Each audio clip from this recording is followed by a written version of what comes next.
The sun had not yet touched the towers of the Sapphire Palace when Princess Alina stood alone in the crystal garden.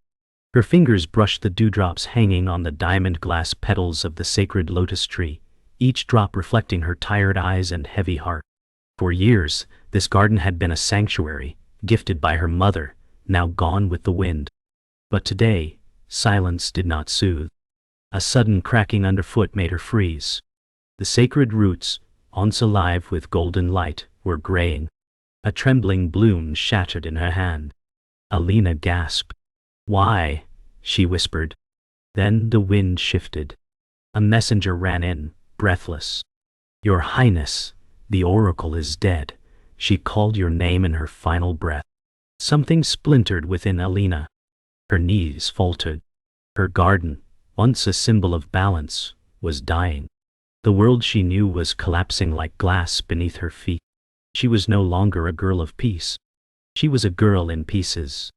Princess Alina sat in the Hall of Echoes, where memories of past rulers whispered from polished stone walls. She gripped the cold arms of her throne, though it brought no comfort.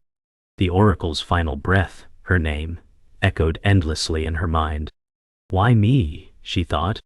She felt like a shadow in her own skin. "Your Grace," said the Keeper of Scrolls, stepping forward.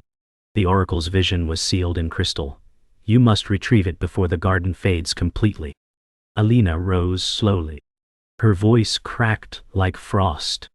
"Where?" The Keeper bowed. "Beyond the shaded peaks, where light fears to go."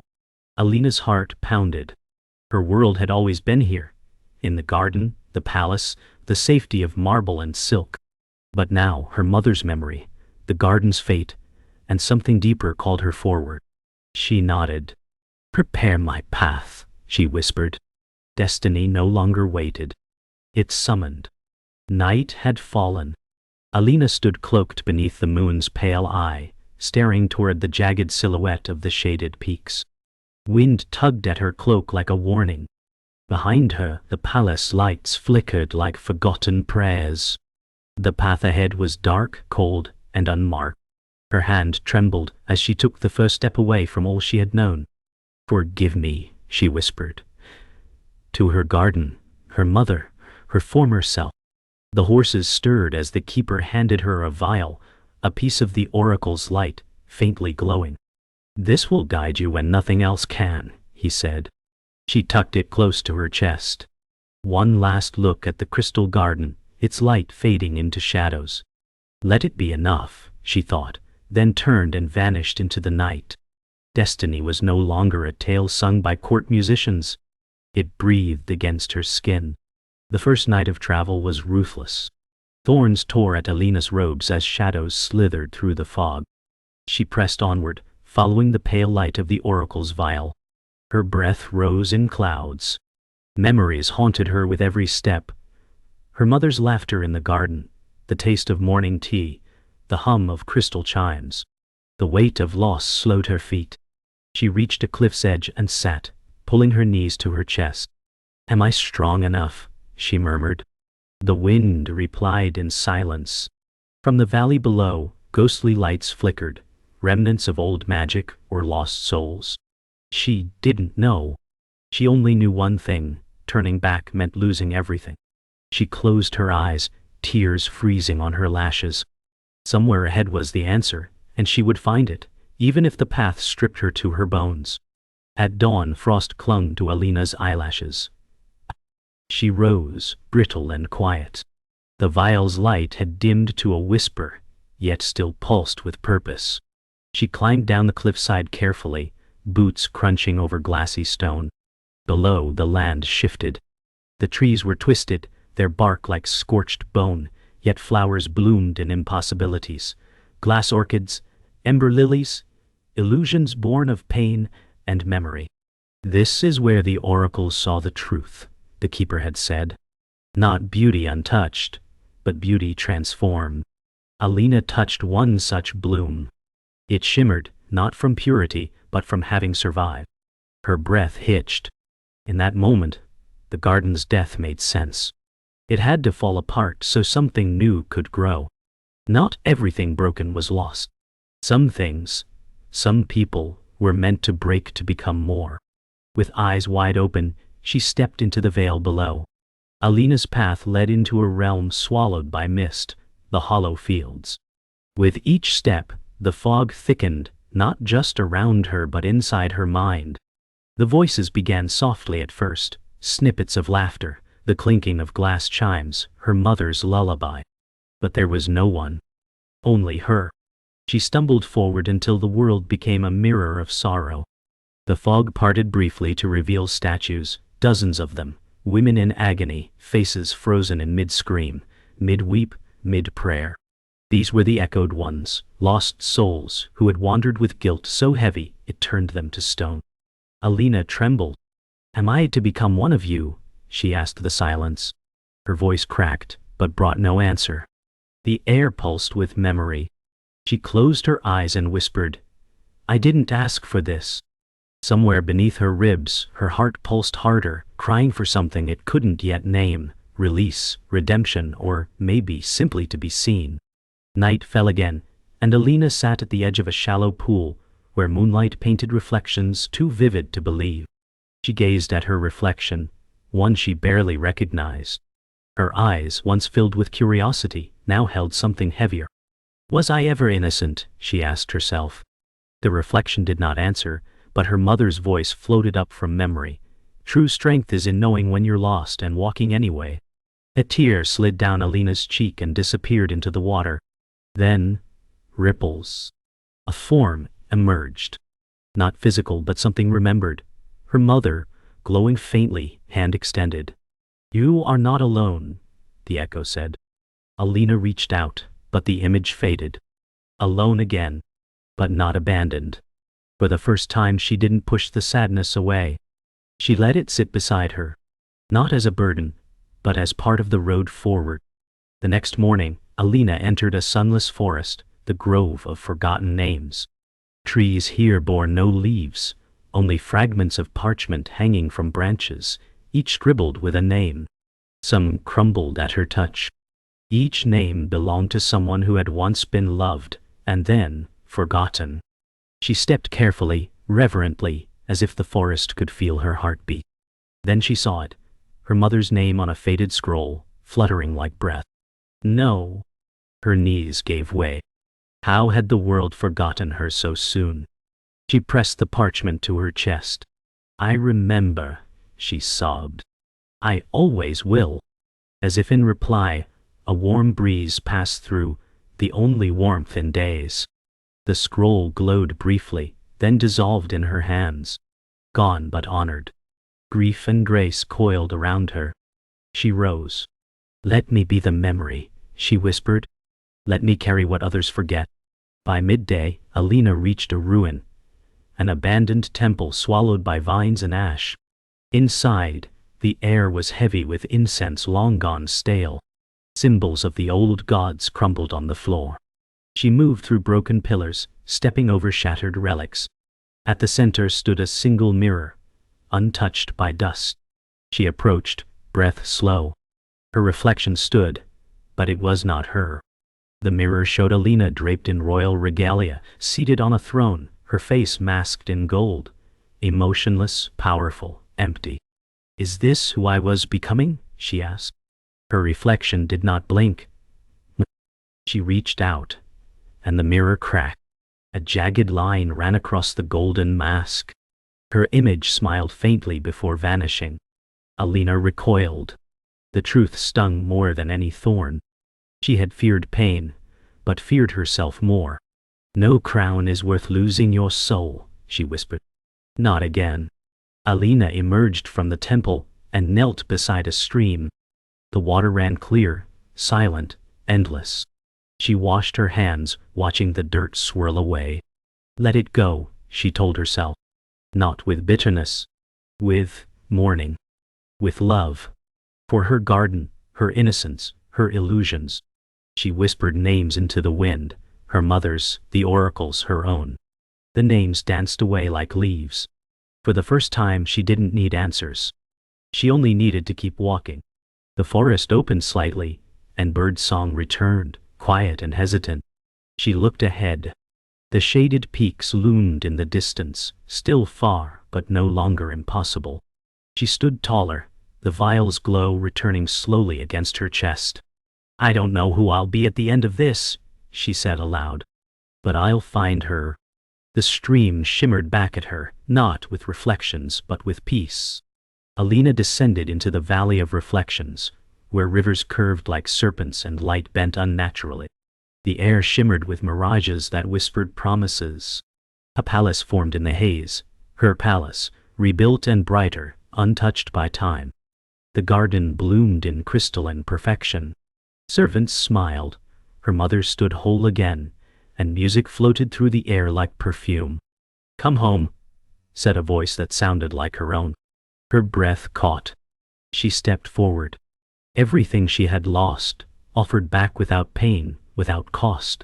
Her mother opened her arms. "You don't have to suffer anymore." Alina's heart screamed. She ached to run into that warmth, but something felt wrong. The garden glimmered too perfectly, the shadows too still. "This is not real," she whispered, and the illusion wavered. "This is what I want, not what I need." The mirage cracked. A single tear traced down her cheek. She stepped away. Desire burned behind her like fire. As the illusion faded, Alina entered a hall carved from mirrored obsidian. The walls showed not her reflection, but versions of herself. Alina, the adored queen, draped in jewels. Alina the warrior, feared and powerful. Alina the eternal child, safe in her mother's lap, fight. Each image flickered with temptation. "You can still be any of us," the voices said in unison. "Just stop walking." She stared into the eyes of each one, mesmerized. Their smiles were seductive, their lives effortless. But each stood motionless. Still. Trapped. She reached out to touch the queen's image, and felt nothing but cold glass. Her voice cracked. "I don't want a frozen life," she said. "I want truth, even if it hurts." The mirrors began to splinter. Cracks spidered across their perfect surfaces. As they shattered, the path behind her vanished. There was no going back now. Only forward, into whatever lay ahead. Outside the mirrored hall, Alina came upon a town, strangely untouched by time. Cobblestone streets glowed with lanterns. Children played. Musicians danced. And from a balcony, a figure called her name. It was her, years older, adored by the crowd, a golden crown on her head. "Stay," the older Alina urged. "You can help people here. You can be loved again." The scent of roses and roasted almonds filled the air. The warmth was intoxicating. "You've suffered enough," her future self whispered. "This is peace." Alina longed to believe it. But the people's eyes, empty, their cheers hollow. The joy felt rehearsed. Her future self smiled, but didn't blink. Alina stepped away, heartbreaking. "True love isn't bought with comfort," she said. The town flickered like a dying star. When the illusion vanished, only ashes remained. She stood alone on scorched earth, trembling, but awake. The road narrowed into a path of glowing stones that pulsed beneath her steps. Alina's heart raced. The voices returned, softer now, pleading. "You were meant to rule. You deserve peace. Just stop walking." But she didn't. She pressed forward, even as the light grew blinding. At the end stood a stone arch, plain and small, half buried in wildflowers. Beyond it, nothing. Just sky and wind. "Is this the end?" she wondered aloud. A single breath echoed back. "Only if you choose it to be." She stepped through the arch and fell, gently.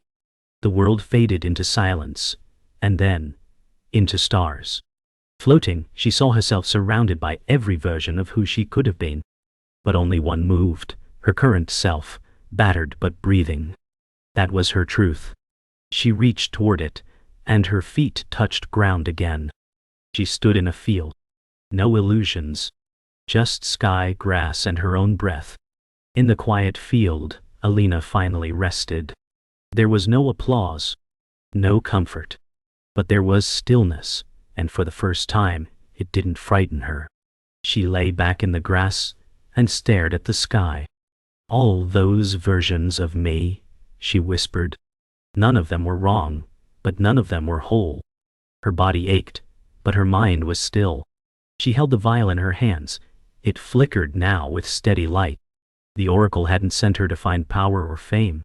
She'd sent her to find herself. Her eyes filled with tears, not from sorrow, but relief. The illusions had tried to make her forget her suffering. But now she saw. The path forward was carved through it. The stars blinked above. Wind rustled the grass. She let go of everything she thought she had to be. And what remained was her. The field gave way to a strange stillness. No wind, no birds. Just breath. Alina wandered into a forest where the trees stood like sentinels, not alive, not dead, just waiting. At the heart of this forest stood a stone monolith carved with ancient symbols that pulsed faintly in the dark. She reached out. The stone warmed beneath her hand. A whisper filled her ears, not from outside, but from within. You seek healing, but first, you must know what you carry. The ground shifted. Visions exploded behind her eyes, her mother weeping in secret, the oracle watching silently as darkness spread, the garden dying long before it ever showed. These were not her failures. They were truths hidden to protect her. Why didn't they tell me? She gasped. But even as the pain rose, something new emerged, a root of stillness. She no longer needed to blame. She only needed to understand. From the base of the monolith, roots began to glow and spread, revealing a hidden staircase carved into the earth. Alina hesitated, then descended. The spiral path led her deep underground, into a chamber lit only by a single floating crystal, its light soft, breathing like a heartbeat. She sat before it and waited. Time passed. Then a voice rose, not from a ghost, but her own memory. The seed must break to grow. Alina felt something within her unravel, layers of fear, identity, and pride shedding like old skin. Tears streamed silently. I've been trying to protect something that already changed, she whispered. The crystal brightened in response. A vine burst from the chamber wall. Green, wild, alive. In the heart of darkness, something had taken root. Not power. Not escape. Truth. Truth. And truth, she realized, didn't need to be perfect. It just needed to be lived. Alina emerged from the cave and the world felt new. Not brighter, not kinder, but clearer. Her breath fogged in the morning chill, but she felt warmth in her chest. The wind whispered, not of fear, but of presence. She returned to the ruins of the crystal garden, not to mourn, but to listen. Amid the broken stems and scattered petals, a single flower had grown. Real, living, imperfect. She knelt beside it. You came through the cracks, she whispered. She remembered her mother's voice once more. Love doesn't shield you from pain. It walks beside you through it. Alina bowed her head. Not in defeat, but in reverence. The garden was not dead. It had changed. Just like her. She pressed her hands into the soil, and for the first time in moons, smiled. Not out of joy but truth. The crystal garden would bloom again, not as it was, but as it must become. Later, Alina climbed to a high ledge, overlooking the valley. Below, mist moved gently across fields and ruins like breath. She sat cross-legged and pulled out the vial. The light was steady now, neither bright nor dim. Just enough. She opened it. The light poured upward, not in brilliance, but in warmth. It expanded, not to illuminate the world, but to join it. A flock of birds rose from the trees, circling her like a dance. Alina closed her eyes. I am not the light. I carry it. Her chest ached, not from sorrow, but from expansion. From room being made where walls once stood. She had no crown, no title. Just her name and a truth she could finally hold. I forgive myself, she whispered. And the world did not echo. It simply accepted. The wind blew gently past her cheek, as if to say, yes. Now walk. That night, she built a small fire beside a stream. No grand temples, no glass walls. Just flame, water, earth, and sky. She set down the last remnants of her royal sash, watching it curl and fade in the fire. Thank you, she said, not to anyone, but to everything. To her pain. To her past. To her mother, whose voice she now carried inside. To the oracle, whose silence had been a gift.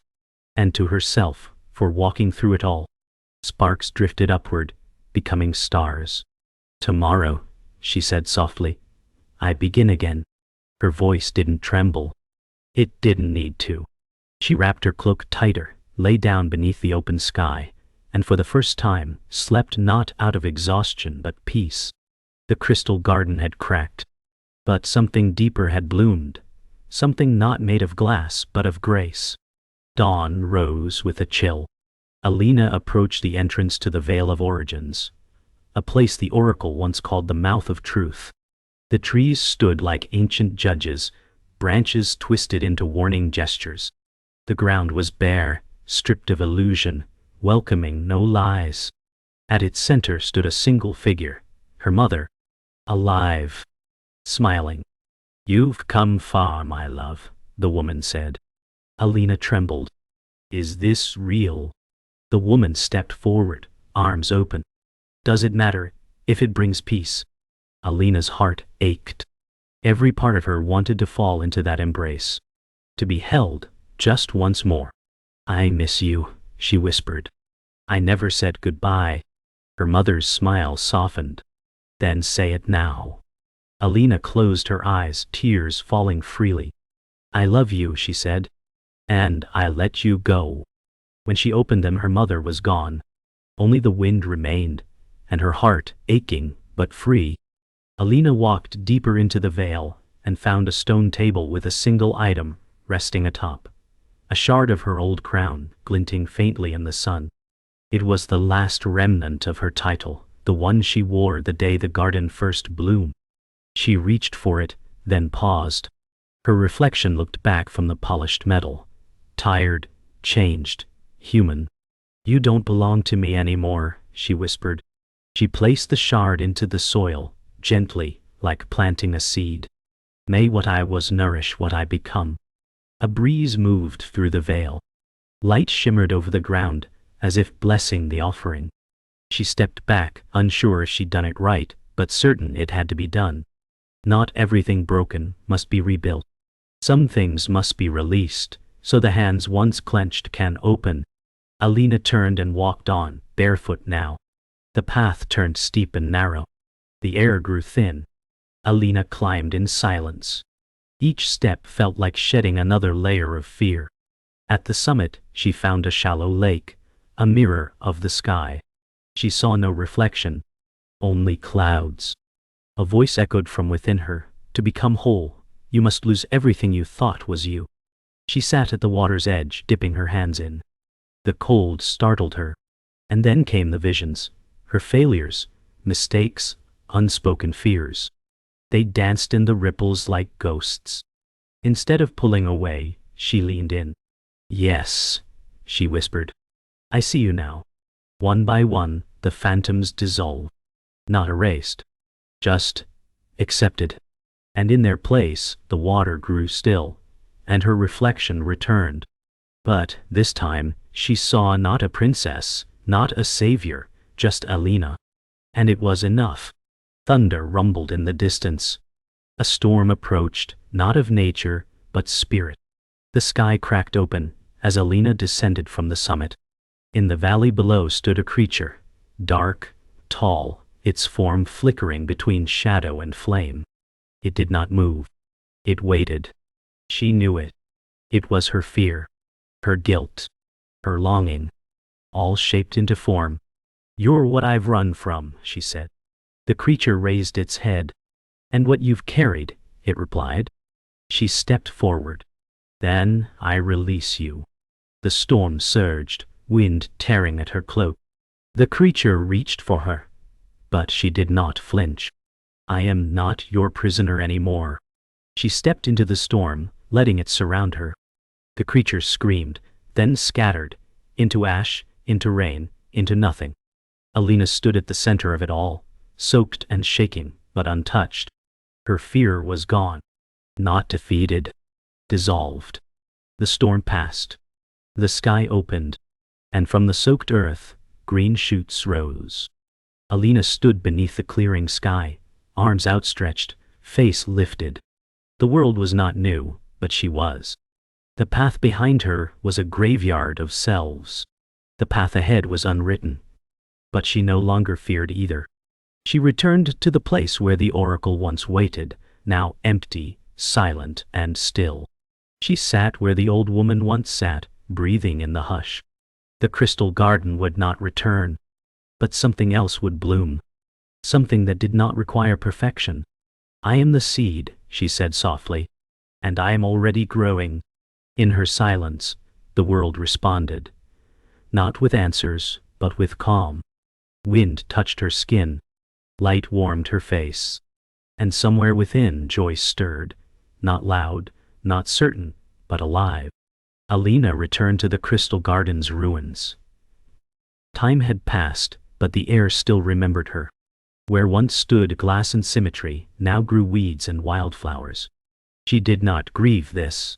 She knelt in the soil and whispered, "Let this place grow as it chooses."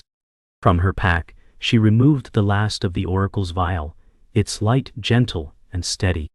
She poured it into the earth, not to control but to nourish.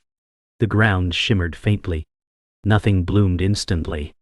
No magic burst from the soil. And yet, something changed. The garden no longer ached.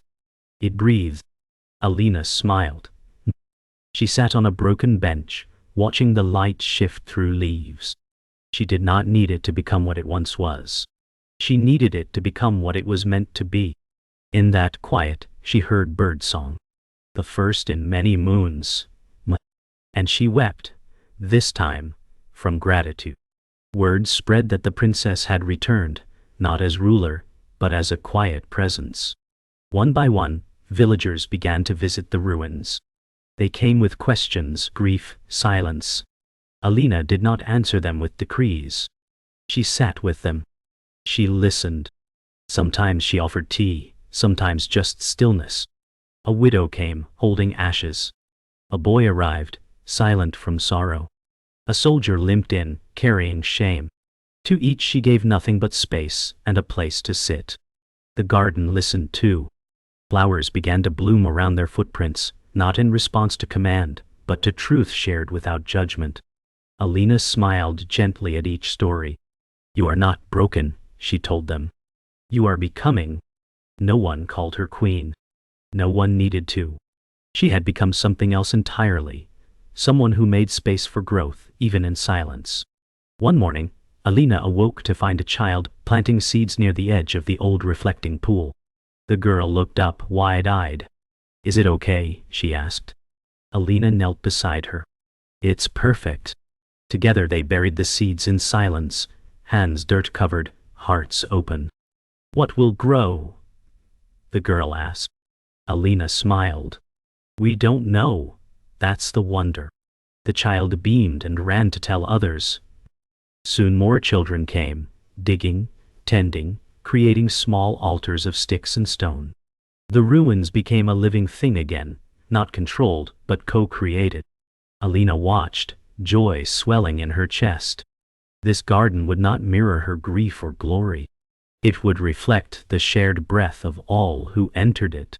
She closed her eyes and whispered, "Thank you." Not to the gods, not to the past, but to the unknown, for letting her begin again. That evening, Alina walked alone through the outer grove. The wind was gentle. The light dimmed. She paused at a fallen tree and sat. She was no longer seeking, no longer chasing. She simply was.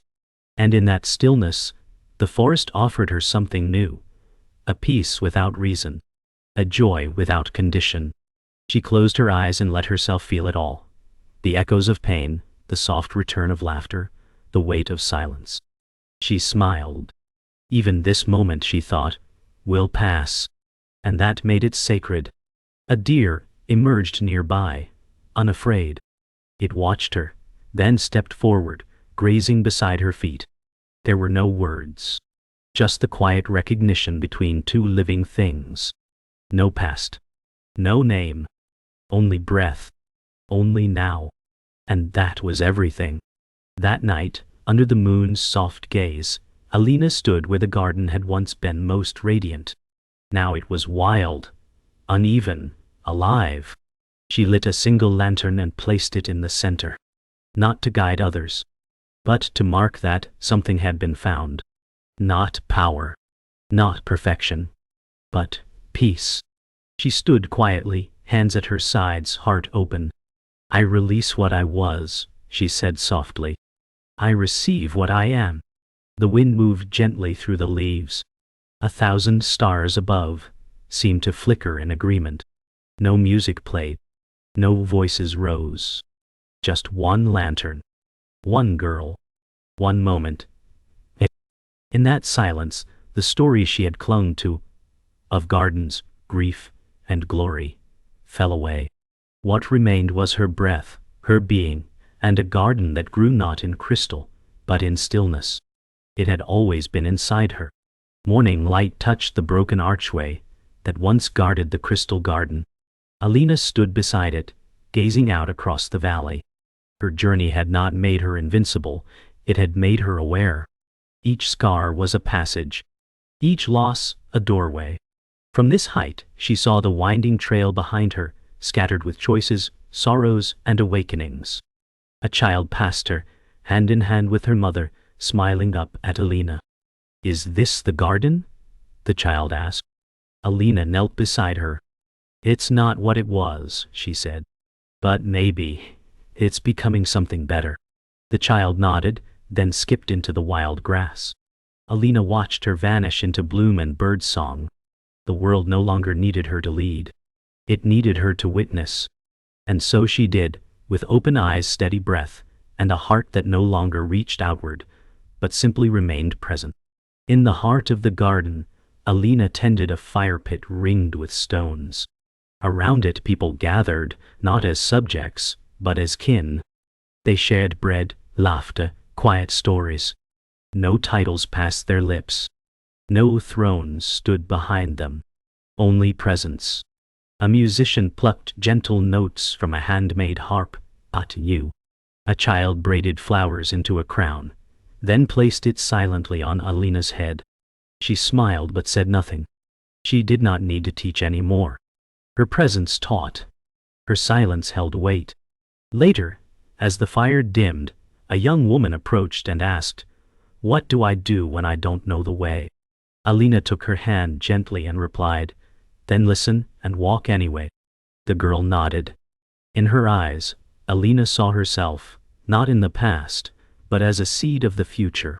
A garden of her own, ready to bloom. That night, Alina wandered alone beneath the stars. The garden slept, but the world pulsed with quiet life. She followed a narrow trail of glowing moss to the reflecting pool. It shimmered softly, the water no longer broken.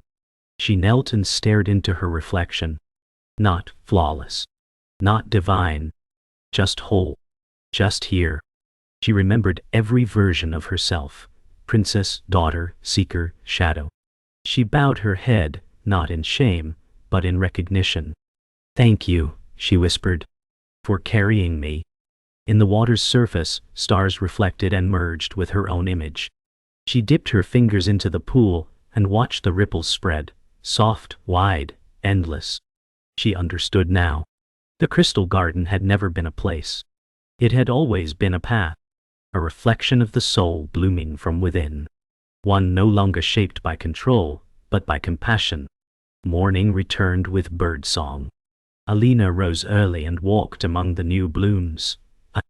Where once crystal had grown in careful symmetry, now wild plants swayed with wind and breath. A child handed her a note, folded into a petal. It read, "You helped my mother smile again."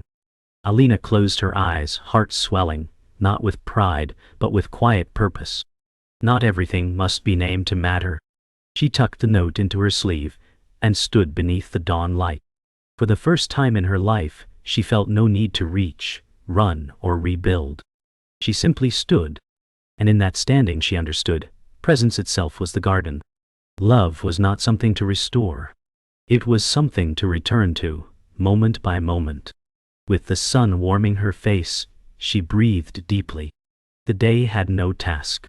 And that, too, was holy. In the final light of day, Alina sat beneath the old lotus tree's skeletal frame, now wrapped in ivy and gentle moss. She closed her eyes, breathing with the rhythm of the earth. She had walked far, shed much, and gathered nothing except herself. And that was enough. Her fingers brushed the bark. "Everything blooms, and everything fades," she whispered. "But what we become, that remains." The breeze carried her voice through the leaves like a hymn. A child's laughter echoed nearby. A flower opened slowly beside her knee. She smiled, not for what had been achieved, but for what continued. Not the garden rebuilt, but the garden within, forever growing, forever changing. She opened her eyes and whispered the final truth. The crystal was never the miracle. I was. And in that moment, the wind paused, and the world listened.